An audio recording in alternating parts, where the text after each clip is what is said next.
nuestra directora, colega, amiga, la doctora Marisol Vite. Hola, ¿qué tal?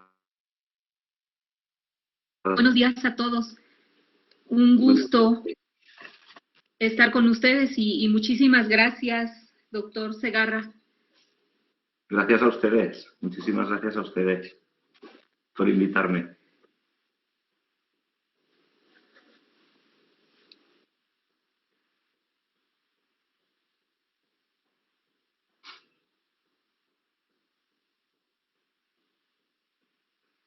Antonio, no se te escucha. Sí, les comentaba que tenemos un registro de alrededor de 70. Esperamos que, bueno, esperamos el filo de las 10 y vemos cuántos están para que por lo menos con la mitad más uno podamos iniciar. Claro que sí. ¿Sí? Sí, sin problema. Sí, está muy bien. Es bien puntual, Tomás. Yo estaba con el pendiente, dije, en otros casos hemos tenido la, la, pues como la preocupación de que el enlace no vaya a ser apropiado, que nos fuera a ayudar. Y se han hecho pruebas, nos lo han pedido así, y yo dije, a lo mejor Tomás nos pide, pero pues Bueno, la verdad es que desde que empezó aquí el confinamiento, sí. esta es la plataforma que hemos venido usando en la Universidad de Castellón, porque nuestra universidad tiene un acuerdo firmado con Google para utilizar sus herramientas. Y entonces, pues bueno, la verdad es que nos está funcionando bastante bien. Y nos está permitiendo hacer un seguimiento nos ha permitido hacer un seguimiento de la docencia. Ahora ya hemos acabado el curso, pero la verdad es que ha funcionado bastante bien. Es verdad que esto nunca sustituirá a la presencia y a la necesidad que tenemos en educación de vernos, de sentirnos, incluso de tocarnos, pero bueno, al menos ha servido para tapar o para parchear esta situación. Sí, sin duda. Sí, no hay nada como, todos extrañamos el contacto directo, ¿no? Pero bueno, también extraordinariamente, mira, estas herramientas nos han permitido establecer cercanías que antes no hubiésemos concebido de la manera en cómo estamos practicando hoy en día. Exacto. Y afortunados, mira, de tan distancias horarias, geográficas y demás, pues nos comunican bastante bien.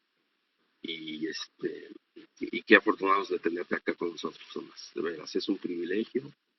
Y es un gusto que a través de la convocatoria de tu charla podamos además integrar además de integrar a nuestros estudiantes de la maestría en intervención e innovación para el desarrollo educativo. Es una oportunidad para tender lazos con amigos, con colegas, ¿no? De la Universidad Pedagógica Nacional, de la Unidad Hidalgo y pues del EMEX SPAC y de muchas universidades que se inscribieron deseando escucharte. Muy bien, muy bien. Muchas gracias por invitarme, Antonio. Ya estamos haciendo ahí informalmente una presentación para quienes están incorporando. Pero bueno, pues forma parte, ¿no? Todavía somos en nuestra universidad hace años, trabajábamos solo con maestros en servicio. Y cuando empezamos a atender a estudiantes de bachillerato, o sea que no eran maestros, profesores en servicio, era muy usual que muchos nos equivocáramos, nos patináramos y les dijéramos a los chicos, a ver, maestro, ¿usted qué opina? Profesor, ¿qué tiene como opinión respecto a tal texto? Y ahora, pues con estos medios, esto lo digo porque ahora con estos medios, hace un par de días comentaba otro de nuestros colegas, que es muy usual hablar en términos de en el presidio, en el estrado, nos acompañan, ¿no? Y bueno, pues aquí estamos en el recuadro, en los recuadros, Sí, y pues entendemos que estamos en el aprendizaje y pues nos vamos asimilando en torno a ser cuerpo de estas herramientas y, y bueno, también el lenguaje pues se tiene que ir ajustando paulatinamente. muy bien, sí. Rompe un poco las rigideces académicas que tenemos a veces en la universidad, ¿no? Sí, sí, sí. Mira, ya llevamos 34 quienes han accedido. Muy bien. También por ahí veo a Lidia Rasfeld, ella es una colega, amiga muy querida, ella estuvo también con nosotros. Bueno, inicialmente ella llegó a México con sus trabajos de investigación en México, con fines doctorales. Y bueno, terminó enamorándose de nuestro país, se regresó y se quedó acá. Y felizmente la tiene con nosotros como colega en la Universidad Pedagógica Nacional Unidad de Hidalgo y ahora no tan lejos está en la Universidad Autónoma de Hidalgo, donde ha tenido y ha atendido importantes responsabilidades. Lidia, buen día. Hola, buenos días a todos y todas y muchas gracias por la invitación de participar. Bienvenida. Y Lidia, perdón. Sí, por ahí también nos van, ahorita, perdón, me patiné con el nombre Lidia, bienvenida, pero también va a estar con nosotros, pues varios colegas del MESEXPAR, entre ellos Silvia Sokolovsky de Argentina, ¿no? Y por ahí veo la carita linda de Pame Rebollo, eh, anfitriona tuya allá en la UPN Ajusco, te acompañó en varios momentos, ¿no? Sí, sí. Y pues varios de nuestros estudiantes y colegas de la MIDE, ¿no? Ya estamos aquí. Y pues estamos a 10-2. Ustedes dicen, ya tenemos 39 colegas, amigos interesados en tu plática. Si gustas, vamos empezando. Sí, Sí, sí. comenzamos. Voy a comentar, ya que estamos en estos planos coloquiales e informales, vamos a irle dando formalidad. A mí me corresponde dar la bienvenida. Enseguida nos dará el favor de hacer uso de la palabra nuestra directora, la doctora Marisol Vite Vargas, sí, ¿verdad? Y moderará esta conferencia pues nuestra colega, querida compañera de vida, la maestra Lulú García. Y pues, escucharemos muy atentos tu. Pues me permito dar la bienvenida a todos a quienes ya ingresaron, muy agradecidos por acompañarnos. La conferencia del día de hoy, intitulada Nomadismo, Cultura e Intervención Comunitaria, el caso de las misiones interculturales Castellón, España. La dicta el doctor Tomás Segarra Arnau. Él es académico, técnico del Ayuntamiento de San Mateo, Castellón, España, es académico de la Universidad Jaume I, Castellón, España, y un colega muy admirado, muy querido, integrante del programa internacional Programa Internacional de Investigación e Intervención Comparada México, España, Argentina, mejor conocido como MESEXPAR. En esta ocasión lo tenemos a él en un conjunto de conferencias que organizamos para darle cuerpo, para fortalecer a nuestros episodios de coloquios de la Maestría en Intervención e Innovación para el Desarrollo Educativo, la MIDE, que imparte la Universidad Pedagógica Nacional Hidalgo.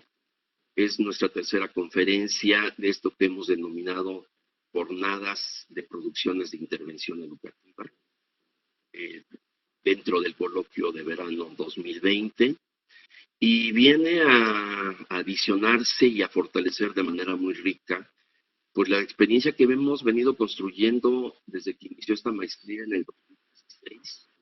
Es una maestría que no cuenta con apoyos externos, no tiene financiamiento de CONACYT, por ejemplo. Y sin embargo, bueno, hemos tenido la dicha, la fortuna de contar con la colaboración de especialistas, de académicos, de investigadores de muchas universidades del país y también del extranjero. Varios de ellos han migrado, la mayoría de ellos de la Ciudad de México, de la Universidad Pedagógica Nacional, de su unidad central, también de la Universidad Nacional Autónoma de México, de la Universidad Autónoma del Estado de Hidalgo, y también ¿no? Y se me va el nombre de donde está Susan Street, ¿no? Del Centro de Estudios en Antropología Social. Y bueno, pues han confluido con nosotros, del CIESAS, sí. Del CIESAS, unidad Zapopan, Jalisco. También nos han acompañado muchos colegas de las unidades UPN, entre ellos también veo en el recuadro a Ana Alicia Peña, varios colegas, no quiero mencionar nombres porque luego uno comete el error de mencionar algunos y omite nombres también muy importantes y queridos. Pero pongo nada más como botón de muestra lo que hemos hecho en esta maestría, que también es tradición de la Universidad Pedagógica Nacional, que tiene muy pocos recursos, y en nuestra unidad, la 131 Hidalgo, pues hemos tratado de fortalecer nuestras tareas académicas, y muchas de esas tareas se han logrado pues gracias a los vínculos, a los lazos de amistad que tenemos, que hemos construido, y que nos permiten decir que afortunados somos de ir integrando una comunidad académica interesada en temas educativos y en particular en cuestiones de intervención educativa. Y pues en este sentido les doy la más cordial bienvenida, les agradezco su presencia.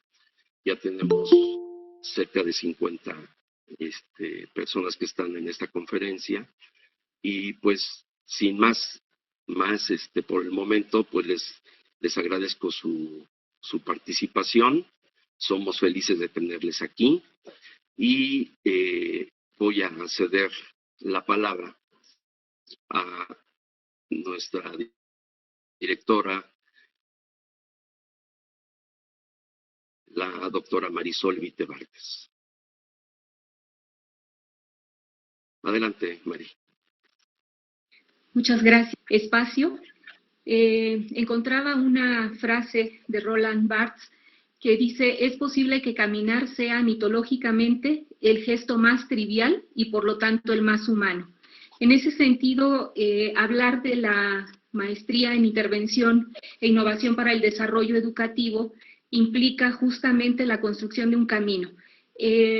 La maestría, precisamente por centrarse en estos procesos de innovación e intervención, amplía la posibilidad de pensar lo educativo, incursionando en estos ámbitos de la educación no formal e informal, que finalmente están adquiriendo cada vez mayor importancia en los procesos educativos en general, no solo en nuestro país, sino en el mundo.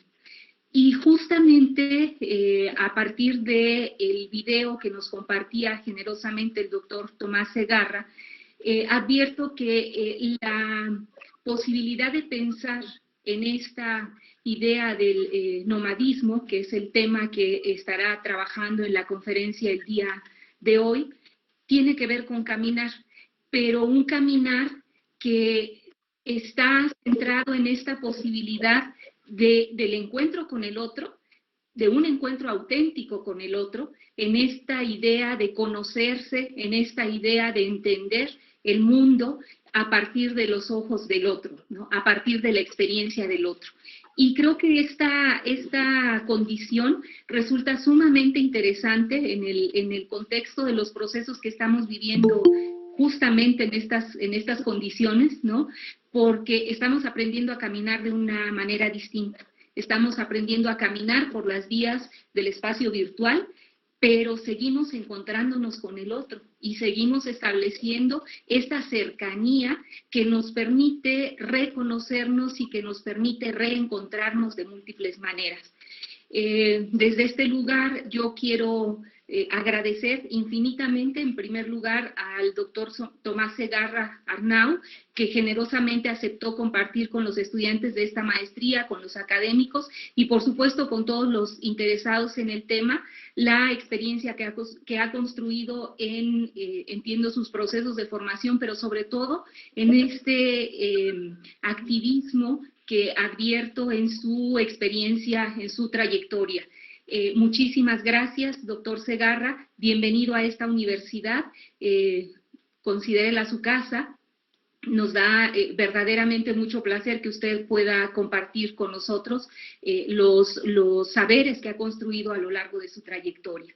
Al doctor Antonio Zamora, por supuesto, reconocerle el esfuerzo que cotidianamente hace para consolidar los procesos formativos de esta maestría, y al equipo de la MIDE, que no me canso de decirlo, es un equipo comprometido, es un equipo que día con día está buscando la manera de ofrecer la mejor experiencia formativa a los estudiantes.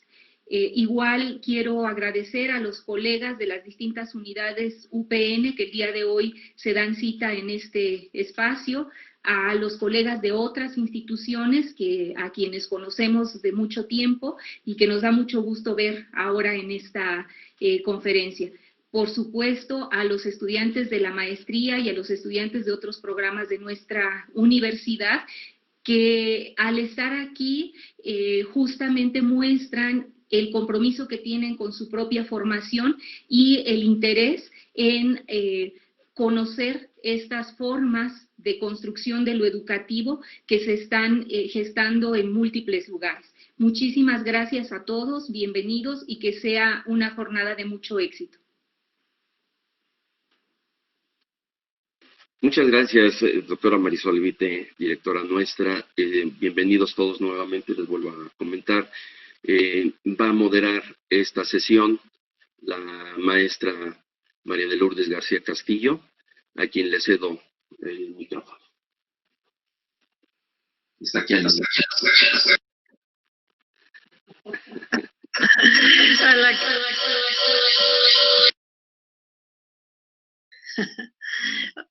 Hola, buen día. Doctor Tomás Segarra, un gusto tenerlo aquí con nosotros de manera virtual, ¿sí? Y en este Caminar con el Otro, precisamente, bueno, tenemos el gusto de trabajar para el programa de la MIDE y sobre todo coordinar la línea de animación sociocultural, y entonces, pues, nos es muy grato contar con su presencia y sobre todo, me imagino que para nuestros maestrantes de la línea les fue muy significativo el video que nos compartiste, ¿no? Y compartirlos con ellos. Me voy a permitir dar lectura a tu currículum, ¿sí? Para las personas que no te conocen, ¿no? En esta breve semblanza curricular del doctor Tomás Segarra Arnau. Él es licenciado en Humanidades, tiene la maestría en Gestión Cultural y tiene el doctorado en Educación. Es técnico en Gestión Cultural en el Ayuntamiento de San Mateu, en Castellón, España. Profesor asociado en el área de Teoría e Historia de la Educación, del Departamento de Pedagogía y Didáctica de las Ciencias Sociales, la Lengua y la Literatura, en la Universidad Jaume de Castellón, España. Y las instituciones en las cuales trabaja, pues trabaja para el Ayuntamiento de San Mateu y en la Universidad de Jaume Castellón, España, y forma parte del Programa Internacional de Investigación e Intervención Educativa Comparadas México, España, Argentina, mejor conocido como MESESPAR. El tiempo, doctor Tomás, lo ponemos a tu consideración entre 50 minutos a 1 hora 10, pueda ser tu participación y dar el tiempo restante de 1 hora a si hay preguntas en cuanto a nuestro auditorio, digámoslo así, nuestros espectadores virtuales. ¿Te parece bien?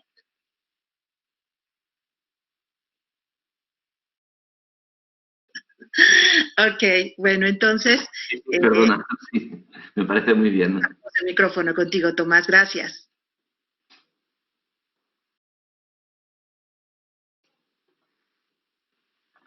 Bueno, ¿empezamos? Sí. Muchas gracias, doctora Marisol Vite. Muchas gracias, doctor Antonio Zamora. Muchas gracias, maestra Lourdes García y queridos amigos. Saludos muy especiales a los amigos de MexSpark. He visto a Silvia, he visto a Alicia por ahí. También he visto a Pame. No sé si hay alguien más conectado en este momento. Muchas gracias a todas las personas presentes por vuestro interés en esta conferencia. Como bien ha dicho Lourdes, Lulú, yo pues trabajo desde hace 17 años en un pueblecito del interior de Castellón y os quería empezar presentando unas imágenes. Bueno, a lo largo de la conferencia voy a ir intercalando algunas imágenes de lo que fue la experiencia de las misiones interculturales, pero también quería empezar con esta idea del nomadismo, poniéndoos una imagen de un nómada que vivió por esta tierra en la que vivo yo hace pues unos 10.000 años, probablemente, y es este señor de aquí, que aparece en una pintura rupestre. Se le conoce como el arquero de la Valtorta. Y bueno, aquí en esta zona de España, al igual que en el Cantábrico, tenemos unas de las representaciones artísticas más antiguas de la humanidad. En este caso, pues estas pinturas que pertenecen al arte rupestre mediterráneo forman parte del patrimonio de la humanidad.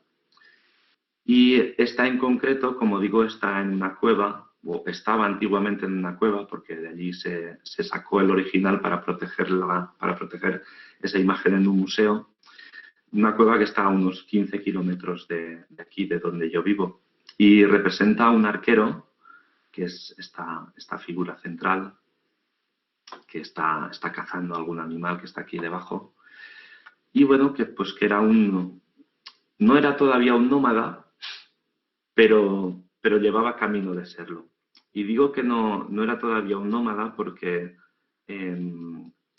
bueno, al parecer, según algunos autores, no se puede denominar o no se puede llamar como nómadas a las personas que vivieron en el Paleolítico, sino que hay que empezar a hablar de nomadismo a partir del Neolítico. Estos autores hablan de que en el momento de la revolución neolítica, cuando se domestican los animales y cuando se domestican las plantas, ¿no? Las personas empiezan a dividirse entre nómadas y sedentarios, ¿no? Las personas nómadas son aquellas que pues, van deambulando por el territorio, normalmente asociadas al pastoreo de animales, y las personas sedentarias son las que se asientan en algún lugar y cultivan el territorio. Yo quería empezar también hablando de ese territorio en el que yo vivo. Y para eso os quería compartir también un mapa de esta zona del mundo. Bueno, aquí estáis vosotros y aquí estamos nosotros. Y bueno, el territorio el territorio español está dividido en provincias y más o menos las universidades digamos que cada provincia tiene su universidad actualmente en España. Mi provincia forma parte de la Comunidad Valenciana, que es esta zona de aquí, junto al Mediterráneo, y dentro de la Comunidad Valenciana nosotros estamos en el norte. Nuestro territorio de referencia es más o menos entre aquí. Este pueblo es el pueblo donde yo nací y actualmente vivo aquí en esta zona, que es donde está Sant Mateu. Es un territorio que en general es bastante montañoso, muy rural, no hay grandes ciudades. La capital tiene unos 200.000 habitantes, pero de los 135 pueblos que hay, el 80% son de menos de 5.000 habitantes, como es el caso del pueblo donde yo vivo y trabajo desde hace 17 años, que es Sant Mateu, que es este pueblecito de aquí. Y que, bueno, yo os quería aprovechar para enseñaros un poco, si me permitís. Bueno, ahora estáis en la Plaza Mayor de Sant Mateu, que es uno de los espacios patrimoniales más importantes, no solo de los pueblos de Castellón, sino de toda la Comunidad Valenciana. El casco histórico está protegido, está declarado conjunto histórico-artístico y entonces tiene un nivel de protección patrimonial elevado. Yo aquí en este pueblo, pues mis tareas incluyen llevar a cabo la programación cultural, tener cuidado esto es la iglesia, tener un poco cuidado de lo que es pues, el patrimonio, pues porque tenemos 25 edificios que están reconocidos como bienes de interés cultural. Hay 3 colecciones museográficas de las cuales también me ocupo. Gestiono el archivo, la biblioteca, vamos, prácticamente me ocupo de todo lo que tiene que ver con el patrimonio y la cultura. Aquí hay otro palacio de la época del Renacimiento. Y bueno, desde incluso antes de que empezara yo a trabajar en esta población, yo tenía un contacto con la Universitat Jaume I, que es la universidad donde también ejerzo la docencia, de aquí de Castellón. Y bueno, esta universidad se caracteriza, una de sus características principales es que tienen un especial cuidado por los pueblos, por estos pueblos pequeñitos de la provincia, que, bueno, en muchos casos, pues si no fuese por la universidad, en todo el año no habría ninguna actividad de carácter cultural o de carácter formativo, ¿no? Estamos hablando de pueblos que quizás tienen 100 habitantes. Y pues desde hace prácticamente 20 años, desde que se fundó la universidad, existe un programa de extensión universitaria del cual forman parte los técnicos de desarrollo, técnicos de cultura, incluso muchos maestros, sobre todo de la parte de educación de adultos. Formamos parte de una mesa técnica en la que colaboramos todos estos agentes sociales que estamos en el territorio y que conocemos el territorio para llevar a cabo procesos que en muchos casos podríamos denominar procesos de intervención sociocomunitaria, ¿no? Vinculados a, como digo, a los ámbitos educativos no formales y vinculados a la programación de actividades culturales, ¿no? Siempre con una intención de desarrollo del territorio, de mejora de la calidad de vida de las personas que viven en este territorio, para un poco paliar las desigualdades que estas zonas rurales sufren respecto a las zonas urbanas no solo de la provincia, sino de todo el territorio valenciano. Estamos, de hecho, en un territorio que en los últimos años se ha venido denominando como la España vacía o la España vaciada. Estamos en la segunda región de Europa, o formamos parte de la segunda región de Europa más despoblada después de Laponia, que está en el norte, vamos, allá en Finlandia y en el polo prácticamente, ¿no? Las mesetas de Castilla, la región de Aragón y el interior de nuestra provincia forman parte de esa extensa área muy despoblada. Y bueno,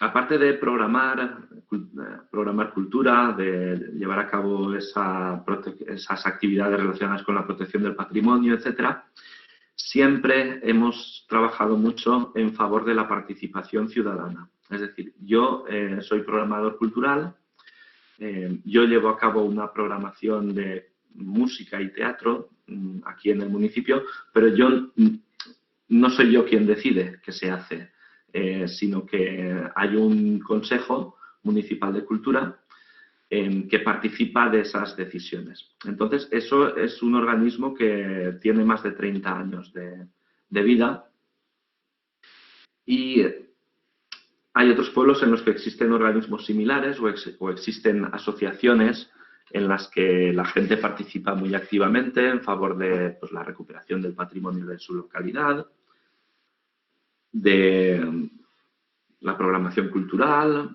etcétera. O de procesos más activistas frente a agresiones que se producen en el territorio, como el intento que ha habido hace unos años de realizar excavaciones en busca de petróleo en esta zona mediante la técnica del fracking, que es muy agresiva.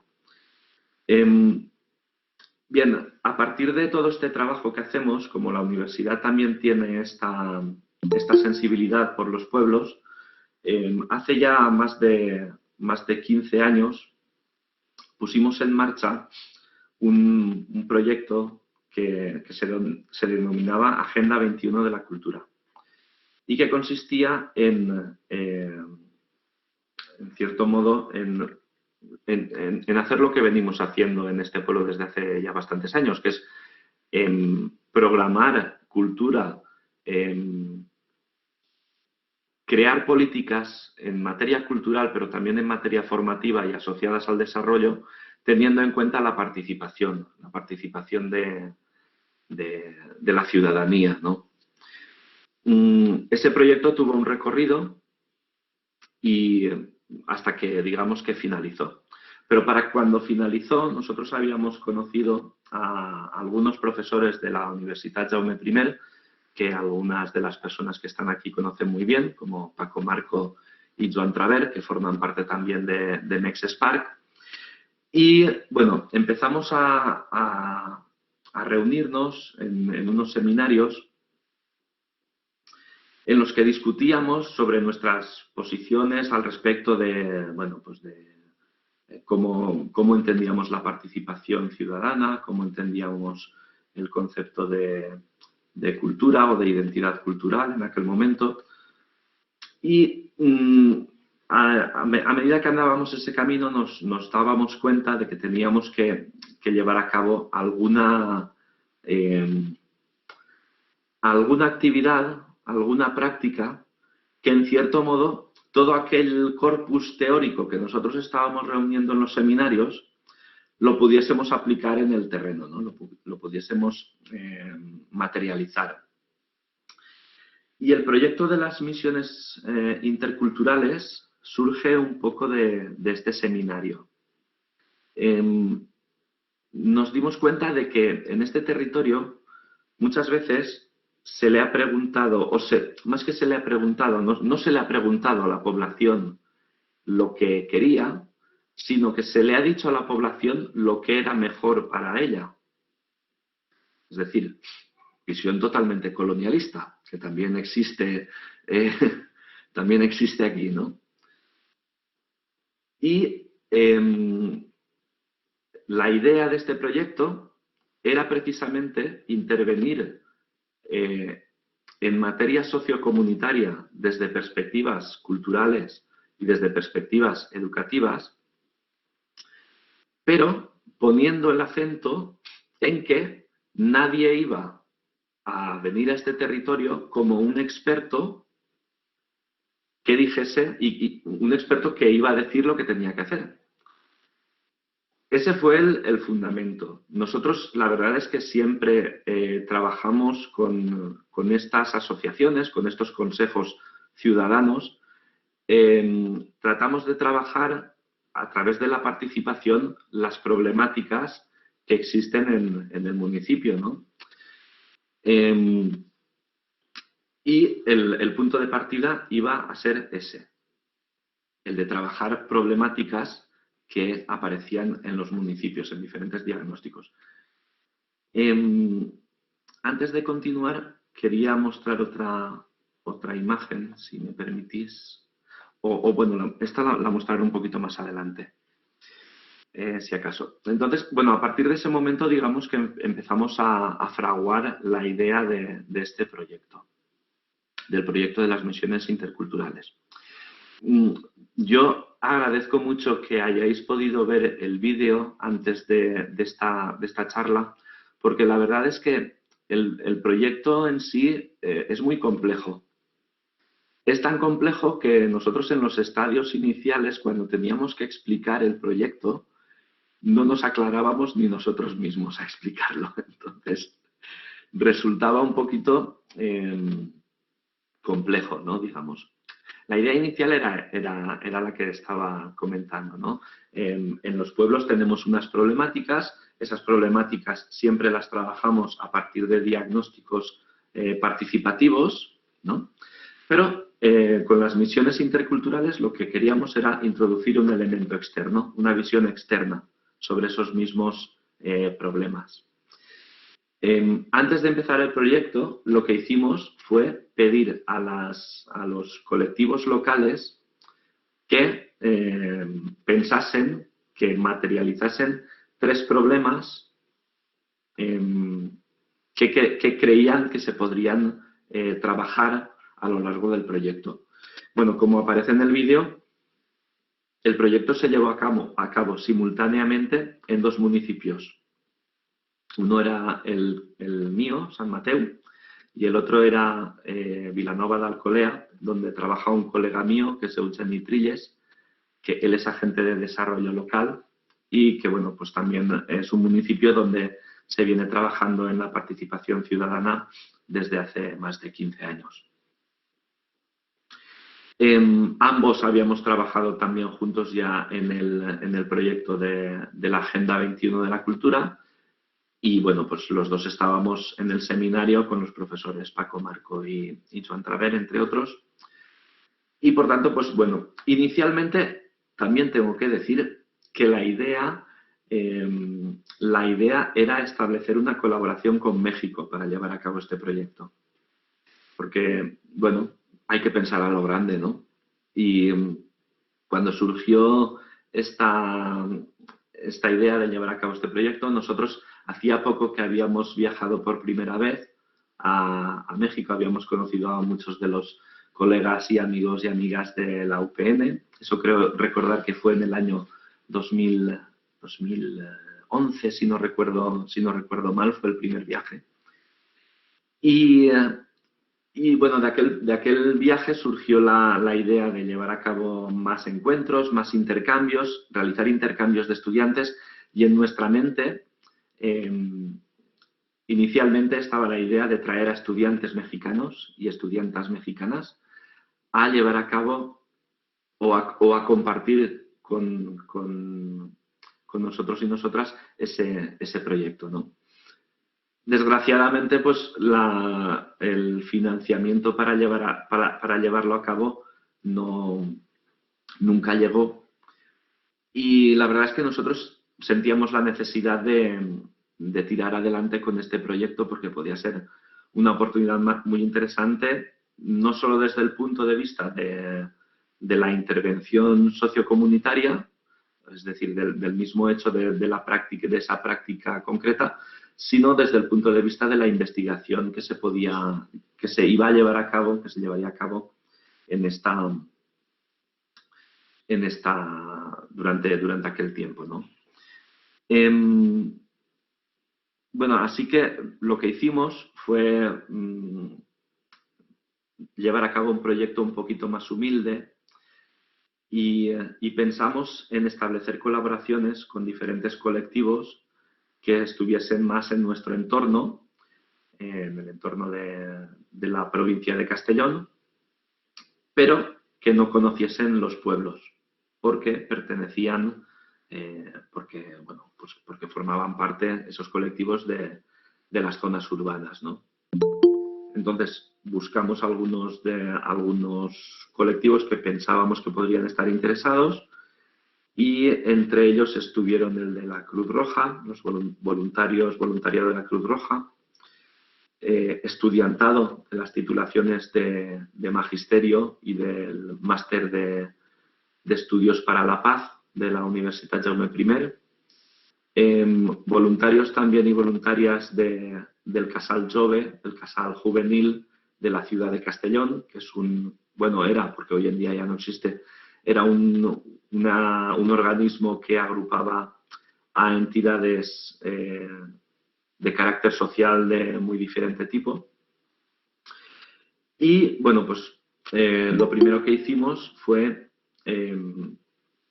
informarles sobre el proyecto, hicimos unas presentaciones y les explicamos qué es lo que queríamos hacer, ¿no? Y lo que queríamos hacer pues consistía en básicamente tratar los problemas de las poblaciones o buscar, pensar, compartir cuáles eran los sueños que tenían esas poblaciones, sueños de futuro, y llevar a cabo un trabajo de discusión, o más que discusión, que de compartir ideas, que estuviese enfocado a la realización de actividades, de acciones que pudiesen ayudar a cumplir esos sueños o a resolver esas problemáticas. Nosotros partimos, algunos de los principios de los que partimos son, por ejemplo, la idea de las comunidades de práctica, que está propuesto por Wenger y por Leib. Ellos desarrollaron la idea del aprendizaje situado y nosotros creemos que a través de la práctica, y en lugares determinados, ¿no?, se aprende. Esto está muy relacionado con los contextos de aprendizaje o de educación informal. Aquí lo que nos encontrábamos es que en las teorías de las comunidades de práctica, la misma práctica, la comunidad de las personas que forman la comunidad y los significados que estas personas construyen a través de su experiencia están íntimamente ligados. En estas comunidades de práctica, pues, entre otras cosas, aprendemos a ser, ¿no? Porque la práctica misma implica una negociación de las maneras en las que los individuos nos expresamos. Otro de los principios de los que partíamos es el hecho, como estaba hablando la doctora Marisol al principio, es el hecho de que hoy en día, y cada vez esto parece ser que va más, los límites de la educación formal, de la educación no formal y de la educación informal cada vez se diluyen más. Nosotros trabajamos mucho en las asignaturas que impartimos en la Universitat Jaume I, que son Teoría de la Educación e Historia de la Educación. Trabajamos mucho con un autor que es colega también, un profesor catalán, que hoy en día ya está jubilado, que es Jaume Carbonell, que, bueno, habla mucho de esto, ¿no? Habla mucho de que hoy en día prácticamente se aprende más o hay más educación fuera de los muros de la escuela que dentro de la escuela. Entonces, esta es una cuestión que nosotros también le damos mucha importancia a la hora de enfocar nuestros proyectos de investigación, que son también proyectos de acción educativa.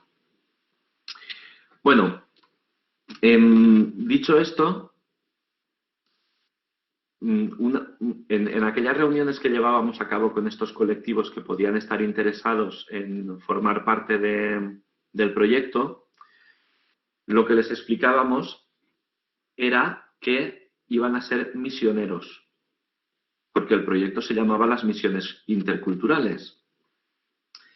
Pero claro, al poco tiempo nos dimos cuenta de que el concepto de misioneros no funcionaba muy bien porque remitía a otras cuestiones que no tenían que ver precisamente con la idea que nosotros teníamos. Entonces, fue cuando apareció la idea de hablar de nomadismo y de nómadas. Esto vino porque desde hacía tiempo ya veníamos trabajando con la idea de que las identidades, nuestras identidades culturales, bueno, como también ha recordado la maestra Lulú al hablar de mi trayectoria académica, de mi formación, yo soy gestor cultural, tengo la maestría en gestión cultural y ahí también mi trabajo final de máster fue un poco en la dirección del concepto de la identidad cultural. Entonces, al hablar de identidad cultural, en aquel momento, que eso ya hace muchos años, fue en 2012 o 2013, más o menos, yo en mi investigación hablaba de que realmente somos personas hoy en día sedentarias, la mayoría de la población, pero todavía hay algo en nosotros y en nosotras de nómada, que es la identidad cultural, ya que la identidad cultural a lo largo del tiempo va cambiando continuamente. Y esta es una cuestión que está relacionada, o que yo relacionaba en mi trabajo final de máster, con la idea del aprendizaje a lo largo de la vida. Es decir, aprendemos continuamente, todos los días aprendemos alguna cosa nueva. En España tenemos un refrán, no sé si en México también lo tienen, que es nunca te acostarás sin saber una cosa más. Y en cierto modo, pues al hablar de identidad cultural, nos remitía a esa idea de nomadismo y de ahí fue de donde surgió la idea de hablar de nómadas culturales. Quería leer, si me permiten, algunos párrafos en relación con esta idea de la identidad. La identidad es, pues, algo dinámico, expuesto a una transformación constante en función de las relaciones que se mantengan en la práctica social, que nos invita a hablar de la identidad cultural en términos de nomadismo. Esto está extraído de un autor francés que se llama Maffesoli. Nos adentramos desde un punto de vista educativo en aquello que Deligny, que era otro pedagogo francés, denominó como la pedagogía nómada, que está caracterizada por la movilidad intercultural, la movilidad intelectual y la transhumancia social. En esta movilidad, educar se convierte en darle al otro la posibilidad de ser, de existir y de hacerlo por sí mismo. El valor del nomadismo se concreta en una forma distinta de relacionarse con nosotros y con el mundo, menos ofensiva, en cierto modo lúdica y sobre todo trágica, pues se apoya en la intuición de lo efímero de las cosas, los seres y sus relaciones. De este posicionamiento teórico surge la idea de que la educación, más que una lección, más que una leccionar, supone un vivir con las personas. Esa era la idea que nosotros queríamos transmitir a las personas que iban a participar como nómadas. No venían a este territorio a dar lecciones, porque de lecciones en este territorio se han dado durante muchísimos años y no han servido para nada. Al contrario, han servido para cosas malas. Entonces, la idea era que esas personas viniesen a ese territorio desde la humildad, desde la solidaridad, desde el compartir su palabra, su experiencia y vivir con. y como íbamos a vivir con, lo que hicimos fue meterlos en nuestras casas. Porque eso es lo que hacen los nómadas también. Años después de esto, yo en mi tesis doctoral, de la que después hablaré brevemente, trabajé con la comunidad marroquí de aquí de San Mateo, y uno de mis informantes era una persona que había crecido en las montañas del Atlas, en la parte más elevada de las cordilleras de Marruecos, y que tenía mucho contacto con los nómadas. Y él me hablaba de los nómadas bereberes, de esa zona de Marruecos, y me decía que para ellos nada era de ellos, nada les pertenecía. Todo lo que había en sus casas era de las personas que pudiesen pasar por allí. Bueno, la hospitalidad es algo muy propio del pueblo marroquí, de la cultura árabe en general, cultura que está bastante más ligada que la occidental al pastoreo y por tanto al nomadismo. Bueno, pues como comentaba, lo que hicimos fue que las personas que estábamos en los pueblos, que éramos los receptores, íbamos a acoger a los nómadas en nuestras casas, lo cual al principio causó ciertas inquietudes, ¿no? Tanto por parte de los colectivos locales como por parte de los nómadas, ¿no? Irte a vivir a casa de un extraño en los tiempos que corren y en las sociedades en las que estamos, pues la verdad es que podía resultar bastante chocante. Entonces yo os quería enseñar algunas fotografías también de esos. Bueno, primero os voy a enseñar, porque ya creo que me estoy alargando demasiado y todo lo que os quiero contar no sé si me va a dar tiempo. Bien, esta es una... Tenemos de tiempo. ¿Vamos bien de tiempo? Sí, vale. Sí. Vale, bueno, esto es un graffiti. Estaba en la ciudad de Valencia, mi pareja es de Valencia y ella trabajaba en un despacho en el centro de la ciudad. Y yo cuando iba a su despacho siempre pasaba por delante de este graffiti que a mí me perturbaba. A día de hoy todavía no lo acabo de entender muy bien. Pero bueno, me parece entender que nomadismo y sedentarismo parecen como dos caras de la misma moneda o como que son como que es un espejo en el que se ven dos imágenes y que quizás pues esté relacionada con este graffiti podría estar relacionado con esa idea de que todos somos sedentarios, pero todos llevamos algo de nómada dentro todavía hoy en día. Bueno, hoy en día, pues desgraciadamente el graffiti ha desaparecido. Después os quería enseñar también esta imagen, casi que voy a pasar de ella, y vamos a ver las de... Bueno, este era el cartel con el que nos presentábamos a ver si lo encuentro. Vale. Este era el cartel que diseñamos para el proyecto de las misiones interculturales y con este cartel nos presentábamos ante los colectivos que pensábamos podían estar interesados en participar. Pues aquí están todos los logotipos, bueno, de las entidades que finalmente participaron, que los añadimos después. Y, bien, antes de llevar a cabo el proyecto en sí, una vez ya tuvimos concretados cuáles iban a ser los colectivos, ¿no? Las personas que se habían ofrecido voluntarias para llevar a cabo o para constituir el grupo nómada que iba a estar en cada una de las dos poblaciones. A lo largo de una semana desarrollamos unos talleres, todo esto se explica en el vídeo. Desarrollamos unos talleres con la idea de que los diferentes miembros que componían todos los grupos, tanto los colectivos locales como los colectivos de nómadas, conociesen un poco las bases teóricas sobre las que se asentaba el proyecto. Y eso lo hicimos a lo largo de una semana con 5 talleres, que en algunos casos fueron simultáneos,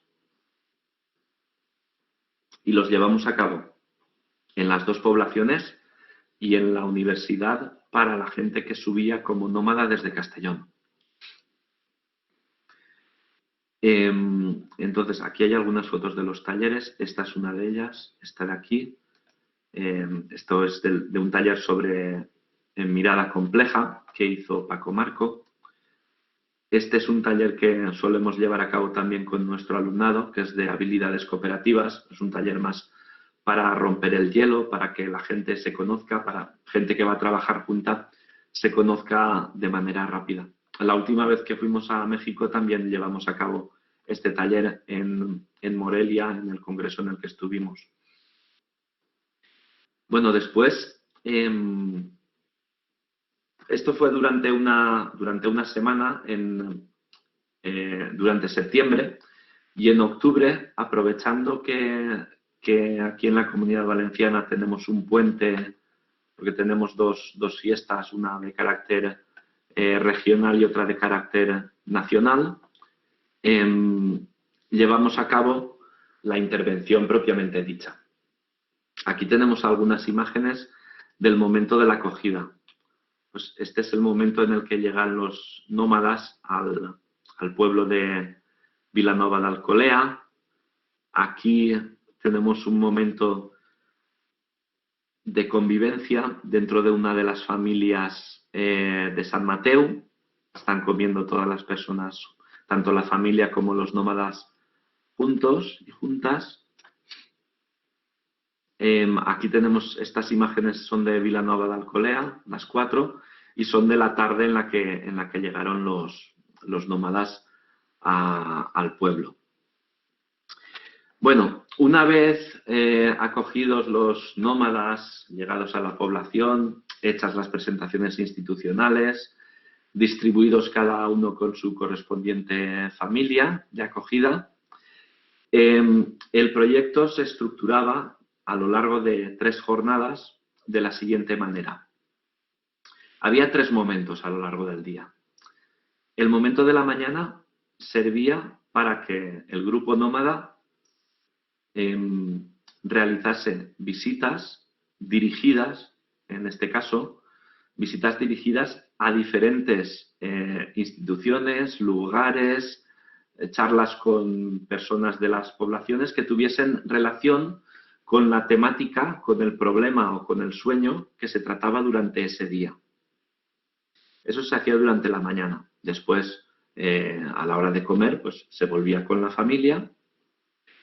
Y por la tarde, los nómadas y los grupos locales de participación ciudadana se reunían en algún espacio para llevar a cabo el debate.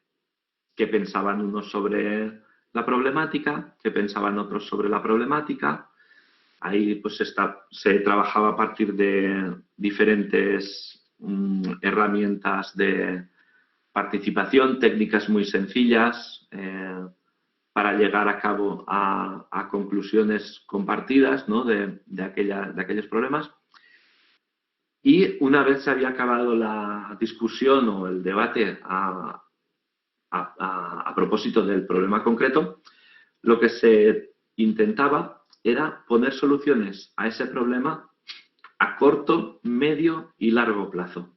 Es decir, se intentaba hacer algo, alguna acción que se pudiese hacer durante esos mismos días, durante ese mismo momento de convivencia. Y después se pensaban también otras acciones que llevar a cabo a lo largo de un periodo de 1 mes, 2 meses, y acciones que tuviesen lugar a mucho más largo plazo, pues que se pensasen para llevar a cabo a 1 año vista, 2 años vista, etc.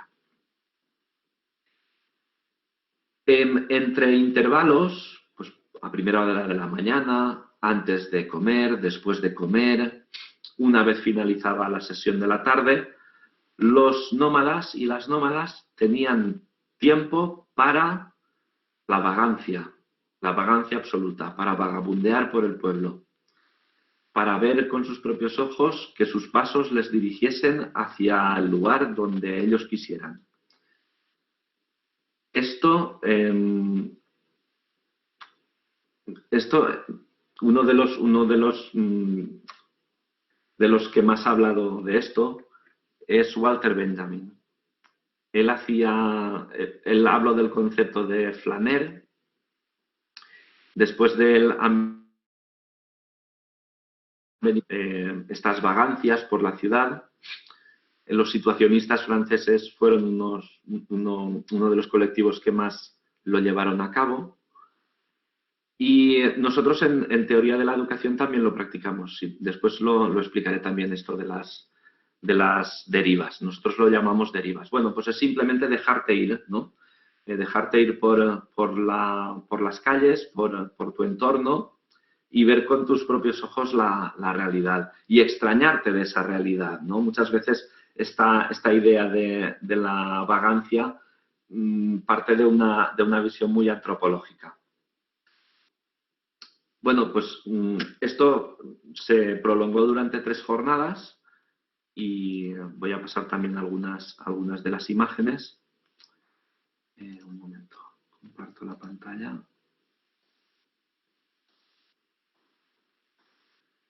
Bueno, pues por ejemplo, vale, a ver. Vale, aquí tenemos algunas de las imágenes referidas a Vilanova de Alcolea, a la otra población. Aquí se visitaban diferentes lugares. La verdad es que los de Vilanova no los recuerdo muy bien, pero aquí, por ejemplo, hay una visita a un huerto, aquí hay una visita al hogar del jubilado y después, en el caso, aquí tenemos algunas fotos de San Mateu. Esto es un taller que hicimos con la comunidad marroquí, un taller de saberes tradicionales.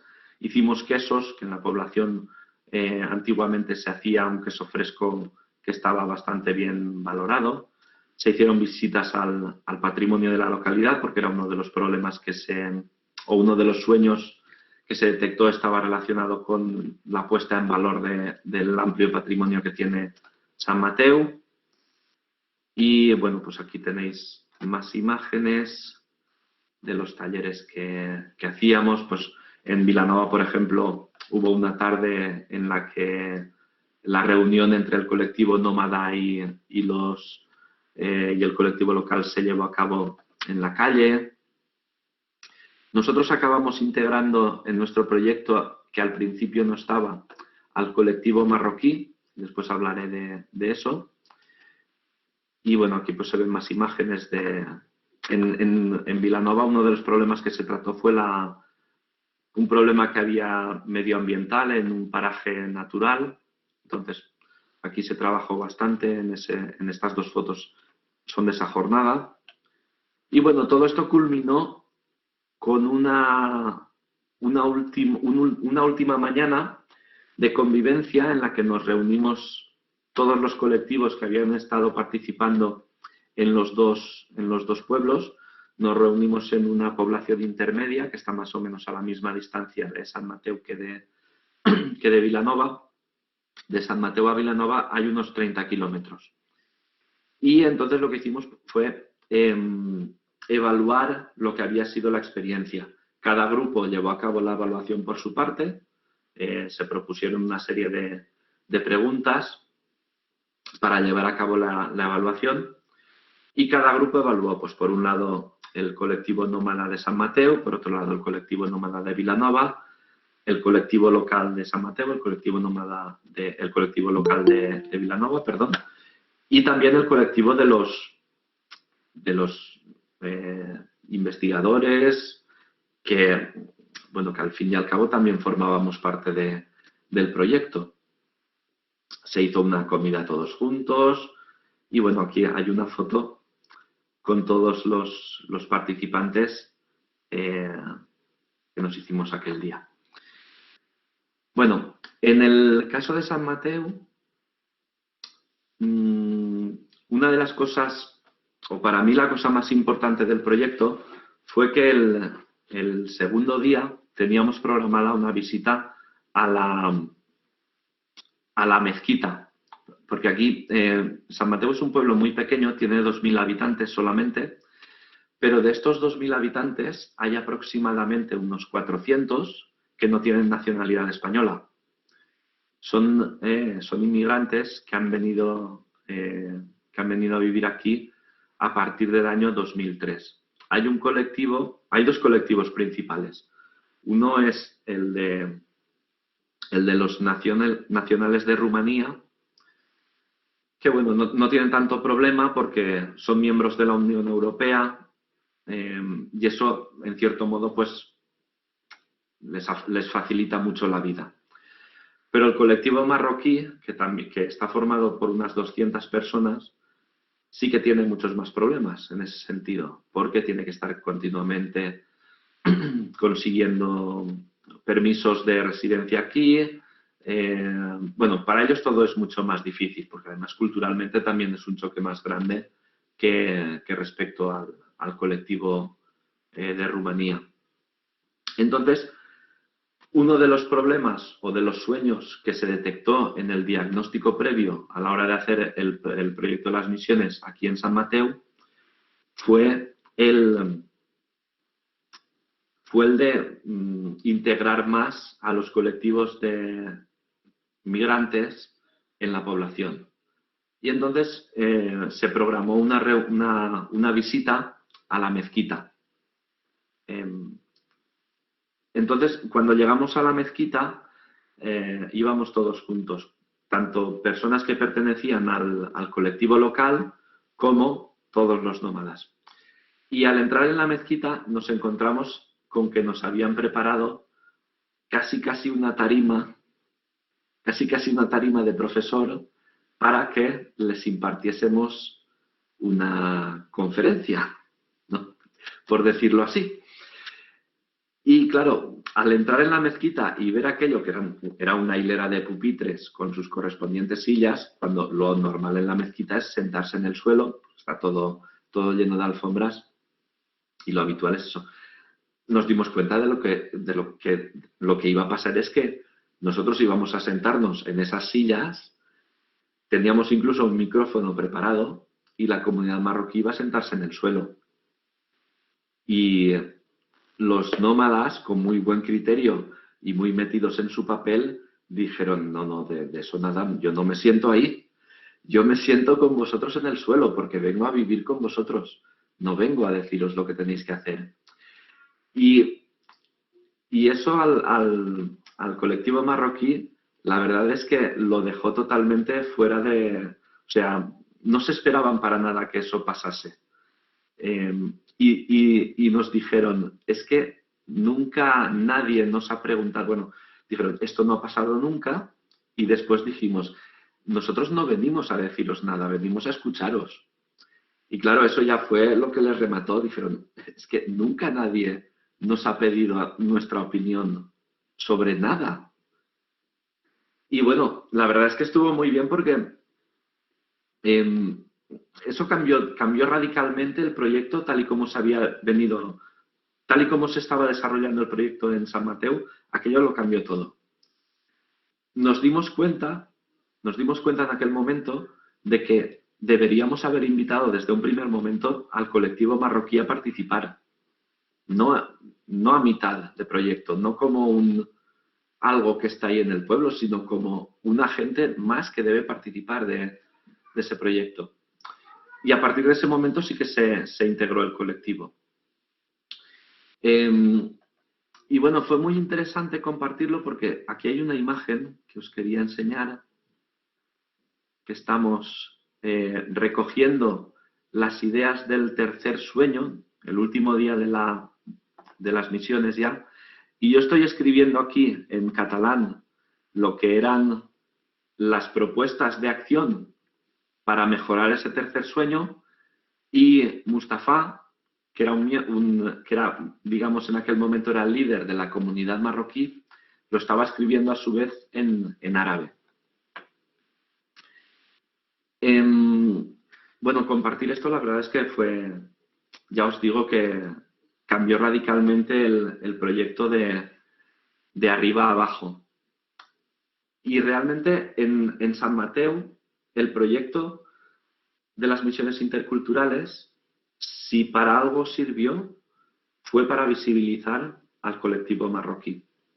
Las acciones que se llevaron a cabo a partir de lo que fue el proyecto tuvieron que ver con este colectivo. ¿Me vais a permitir que busquen algunas anotaciones?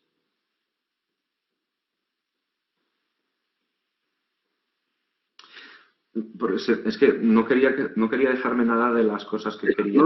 No se logró ver la foto, Tomás. Ah, no, perdón, eso es que no compartí la pantalla. Un momento. ¿Se ve ahora? Sí, ya ahí está ya. Vale. Bien. Bueno, como digo, no quería dejarme nada de las notas que había ido recogiendo estos días para realizar mi intervención. Entonces quería decir dos cosas que se me han quedado en el tintero respecto a lo que es nuestra manera de enfocar. He hablado de las comunidades de práctica, he hablado de la permeabilidad de los espacios educativos formales, no formales e informales. También quería decir que nosotros, en base a estos principios, trabajamos en educación desde perspectivas sociocomunitarias y que como investigadores, que al final pues la universidad también necesariamente tenemos que investigar, ¿no? Mucha de nuestra investigación se basa en una reflexión, acción, reflexión continua. Es decir, teorizamos a partir de nuestra práctica y de esa nueva teorización mejoramos nuestra práctica sobre la que a su vez teorizamos, ¿no? Y esto lo logramos a través de mecanismos como lo que denominamos la investigación, acción participativa y emancipatoria. Este proyecto, el proyecto de las misiones interculturales, partía de esa metodología de investigación. Se investiga en procesos activos en los que participan comunidades de personas y que en esos procesos de participación se busca la mejora, el desarrollo, al fin y al cabo, la emancipación de los participantes, de los y las participantes. Al hablar del proyecto de las misiones interculturales, también debo hacer énfasis en que existía una inspiración histórica para llevar a cabo el proyecto. Aquí en España, durante la Segunda República, entre los años 1931 y 1939, hasta que finalizó la Guerra Civil, hubo un proyecto por parte del Ministerio de Instrucción Pública que se denominó las misiones pedagógicas y que es una de las experiencias educativas más bonitas que ha habido en España. Esta experiencia consistía en llevar cultura a los pueblos más remotos de la España rural, en los que en aquel momento ni siquiera se había visto una película de cine. Se crearon muchas bibliotecas para poblaciones pues que prácticamente solo se podía llegar en burro en aquel tiempo. Se pasaban películas, se crearon copias a tamaño real de los cuadros más representativos del Museo del Prado y se llevó todo aquello, ¿no? Se llevó todo aquello al mundo rural. Nosotros nos inspirábamos en esta idea, pero huyendo de esa idea paternalista, casi colonialista, podríamos decir, de yo te llevo a tu pueblo la cultura que importa, la cultura de la ciudad, la cultura urbana, en definitiva.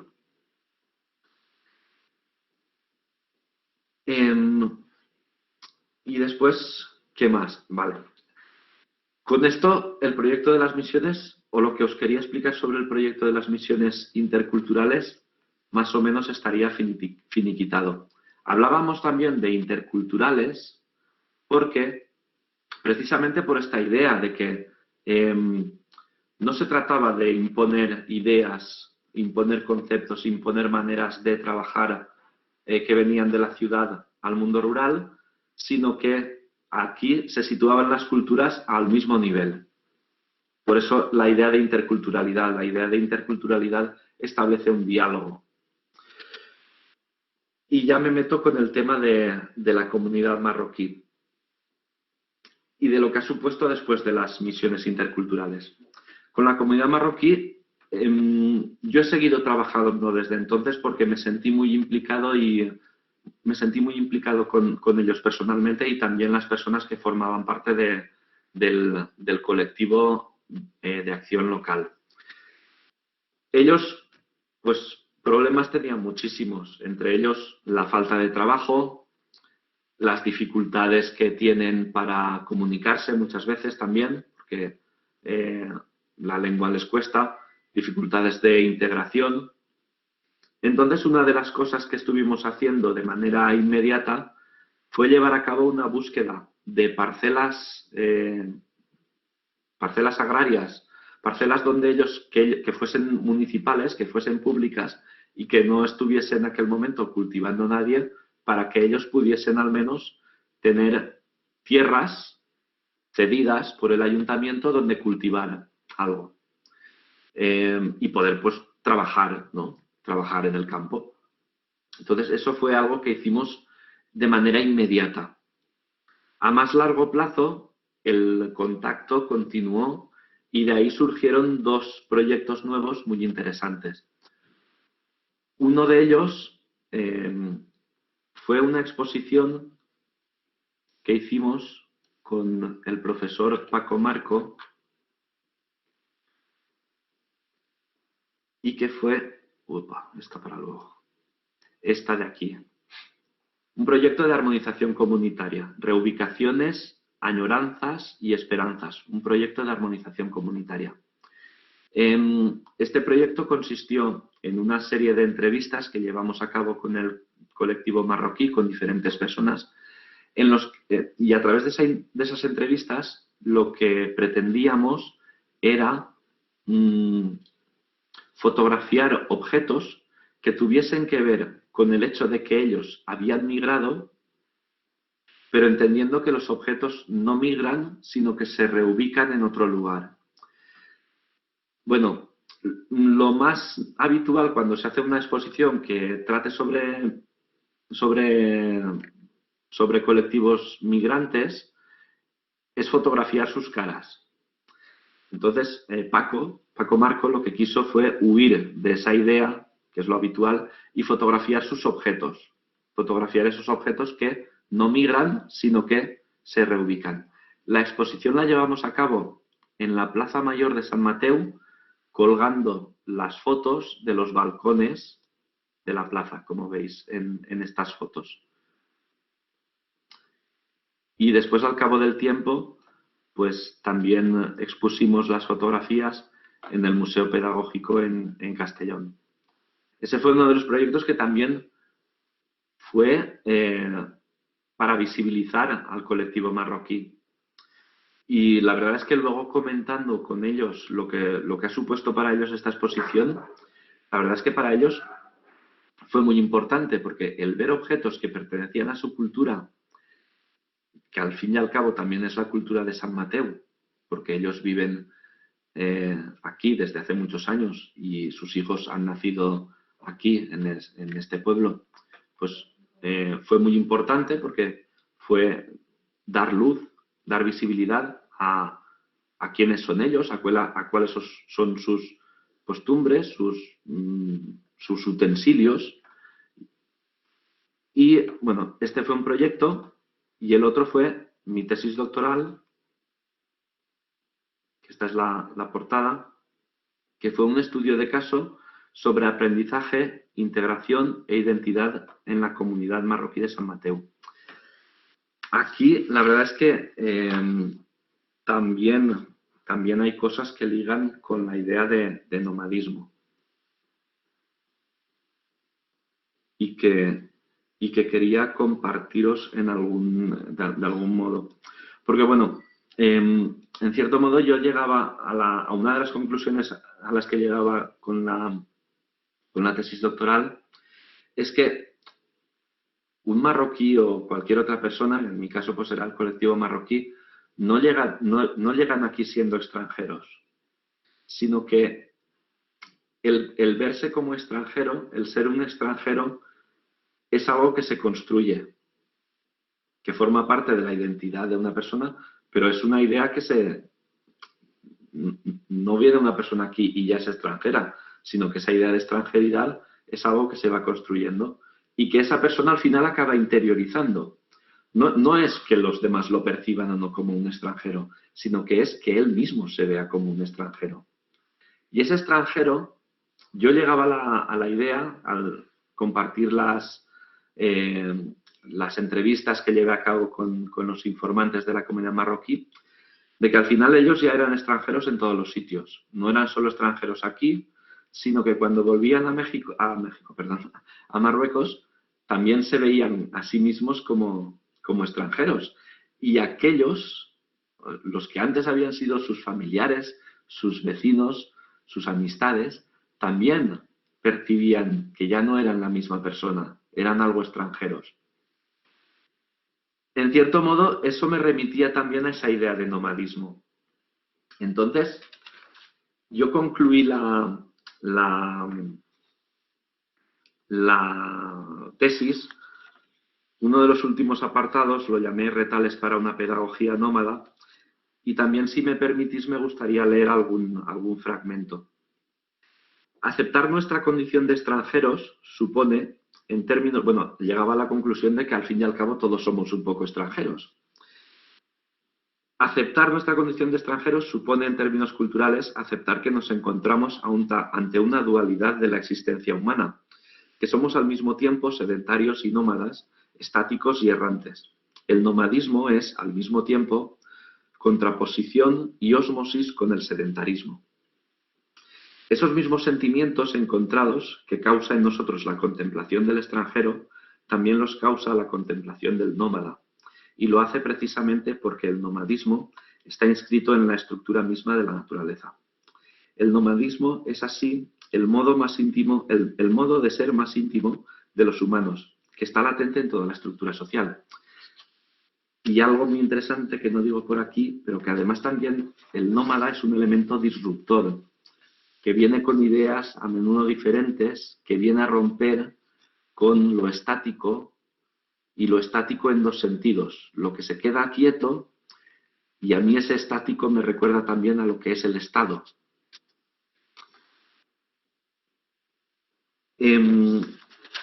Después hacía también recogía unas palabras de Slavoj Žižek, en las que afirma que debemos sacar una lección valiosa de este hecho, y es que el género humano debe prepararse para vivir de forma más plástica y nómada.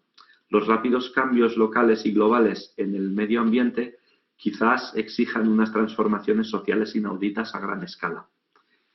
Quizás en el momento en el que estamos estas palabras tienen más sentido que cuando las escribí o cuando las recogí de Žižek hace 3 años. El nómada será de este modo aquel que carece de un territorio de referencia, el que no uniformiza ni hegemoniza, sino que se aboca permanentemente a habitar el mundo de otros modos. El nómada, por último, es aquel que está inmerso en un viaje continuo, que puede ser un viaje físico, pero que en la mayoría de las ocasiones será un viaje que tiene lugar dentro de nosotros mismos. Estar en viaje es vivir una entretierra, en un lugar de pasaje, de transformación, de aprendizaje, de un nuevo proyecto cada vez, de un nuevo inicio, de una nueva vida. Estas son palabras de Kohan. Pero el del nómada no es un viaje errante porque presupone la existencia de una cartografía. En este sentido, el nomadismo es una evolución cultural del errabundeo primitivo. Es decir, como decía al principio, un refinamiento de los prehistóricos cazadores-recolectores que acaban convirtiéndose en pastores y nómadas. El nomadismo, como bien decía al principio la doctora Marisol, tiene mucho que ver con el caminar, con el andar. Y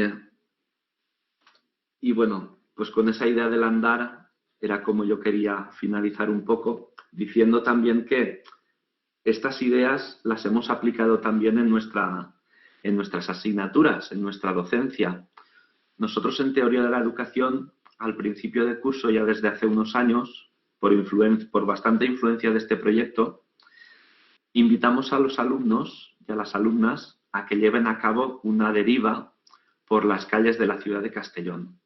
Es decir, que caminen sin rumbo y que se extrañen de aquello que ven, que miren con sus propios ojos, y que reflexionen sobre aquello que les parece extraño, sobre lo que les llama la atención, sobre lo que les impacta, y a partir de ahí armamos todo un trabajo educativo que tiene que ver con problemáticas de carácter educativo. Pues yo creo que más o menos ya he dicho todo lo que tenía que decir. Muchas gracias.